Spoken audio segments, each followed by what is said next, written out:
निश्चित रूप से बिहार को कई नई ट्रेनों की सौगात मिलने वाली है, जिसमें पैसेंजर गाड़ियां भी हैं और एक्सप्रेस गाड़ियां भी हैं। सेमी ऑटोमेटिक कपलर्स इस ट्रेन में दिए गए हैं और इसीलिए हम लोगों ने अपने जो भी कर्मचारी हैं उनको विशेष रूप से इसके लिए प्रशिक्षित किया है। यह डेली नीड्स पर आधारित है, जिसमें कि सीटें बहुत बेहतर बनाई गई है, विजिबिलिटी बहुत अच्छा किया गया है, विंडोज बहुत बेहतर किए गए हैं।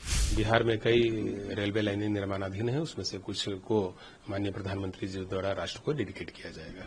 निश्चित रूप से बिहार को कई नई ट्रेनों की सौगात मिलने वाली है, जिसमें पैसेंजर गाड़ियां भी हैं और एक्सप्रेस गाड़ियां भी हैं। जो दो मुख्य ट्रेनें बिहार से परिचालित होने वाली है, उसमें एक अमृत भारत ट्रेन है, जिसका परिचालन सहरसा से मुंबई के लिए किया जा रहा है। दूसरी ट्रेन है नमो भारत रैपिड रेल, जिसका परिचालन जयनगर से भाया मधुबनी, दरभंगा, बरौनी, मोकामा, पटना के लिए किया जाएगा। ये दोनों ट्रेनें आधुनिक भारत की विकसित ट्रेनों में है। माननीय प्रधानमंत्री जी ने कहा है कि वंदे भारत एक्सप्रेस, अमृत भारत एक्सप्रेस और नमो भारत रैपिड रेल यह देश की या कहीं की विकसित रेल की त्रिवेणी है। तो इस त्रिवेणी में से दो ट्रेनें एक साथ बिहार को मिलने वाली है, तो निश्चित रूप से यह एक बहुत बड़ा गिफ्ट होगा, एक बहुत बड़ी सौगात होगी। इस ट्रेन में जो पुराना वाला अमृत भारत है, उसके जो फीचर्स हैं वो तो शामिल हैं ही, जैसे कि पुश एंड पुल टेक्नोलॉजी है, जैसे कि टर्न अराउंड टाइम जो है वो बचता है और वैक्यूम एवैक्यूएशन सिस्टम से लगे हुए हैं। साथ ही इसमें हवाई जहाज की तर्ज पर रेडियम एल्यूमिनेटेड फ्लोरिंग स्ट्रिप लगाया गया है, एयर स्प्रिंग बॉडी इसमें है। तो इन सबसे जो राइड जो है वो बहुत ही कंफर्टेबल हो जाएगा। हम लोगों ने इस बार शौचालय में ऑटोमेटिक सोप डिस्पेंसर और एरोसोल आधारित फायर सप्रेशन सिस्टम भी लगाया है, तो इससे वहां भी फायदा होगा। ओबीएचएस की सेवा भी इसमें रहेगी, यानी कि यदि बीच बीच में सफाई भी कोचों की होती रहेगी। इसमें इमरजेंसी टॉक बैक सिस्टम लगाया गया है, जिससे कि यात्री और सुरक्षा जो हमारे गार्ड हैं उनके साथ बातचीत होगी। और पहली बार देश में जो है ना फायर डिटेक्शन सिस्टम जो है नॉन एसी के कोच में लगाया गया है, तो ये नमो भारत 2 की खासियत है। सेमी ऑटोमेटिक कपलर्स इस ट्रेन में दिए गए हैं और इसीलिए हम लोगों ने अपने जो भी कर्मचारी हैं उनको विशेष रूप से इसके लिए प्रशिक्षित किया है।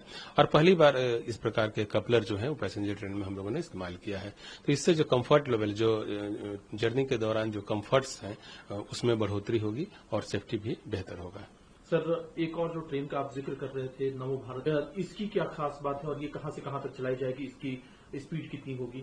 नमो भारत ट्रेन जो है वह देश की दूसरी नमो भारत ट्रेन, उसका परिचालन जयनगर से पटना के बीच किए जाने का फैसला लिया गया है। यह डेली नीड्स पर आधारित है, जिसमें कि सीटें बहुत बेहतर बनाई गई है, विजिबिलिटी बहुत अच्छा किया गया है, विंडोज बहुत बेहतर किए गए हैं और जो आप कह सकते हैं ना कि फर्स्ट क्लास एक्सपीरियंस को हम लोग नॉन रिजर्व क्लास में इंट्रोड्यूस करने की कोशिश कर रहे हैं। तो यह नमो भारत का फीचर है और इसी के आधार पर इसको चलाया गया है।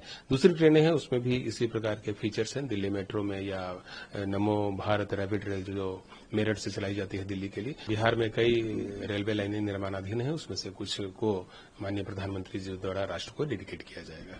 सर, एक तो पूछना ज्यादा लाजमी होता, फिर भी मैं जानना चाहूंगा आपसे इसका जवाब, क्योंकि नवंबर में बिहार में चुनाव होने हैं और ये कहा जा रहा है कि तो इलेक्शन के मद्देनजर इन सब परियोजनाओं को तेजी से पूरा किया गया और इसको अब लॉन्च किया जा रहा है। राष्ट्र का विकास एक नियमित प्रक्रिया है। माननीय प्रधानमंत्री श्री नरेंद्र मोदी जी के नेतृत्व में और उनके निर्देश पर रेलवे जो है दिन रात काम कर रही है और जो एडवांसमेंट है सिस्टम में वो किसी एक दिन का देन नहीं है, बल्कि उसके लिए लगातार कोशिशें की जाती रही है और निश्चित रूप से जो भी एडवांसमेंट हो रहे हैं, जो भी नई चीजें देश में आ रही है, उसका लाभ पूरे देशवासियों को मिले। आप देख सकते हैं कि पहली जो नमो भारत ट्रेन है उसका परिचालन हम लोगों ने गुजरात से किया, दूसरी नमो भारत रैपिड रेल का परिचालन बिहार से किया जा रहा है। एक और जो नमो भारत रैपिड रेल चलता है वह उत्तर प्रदेश और दिल्ली के बीच में चलता है।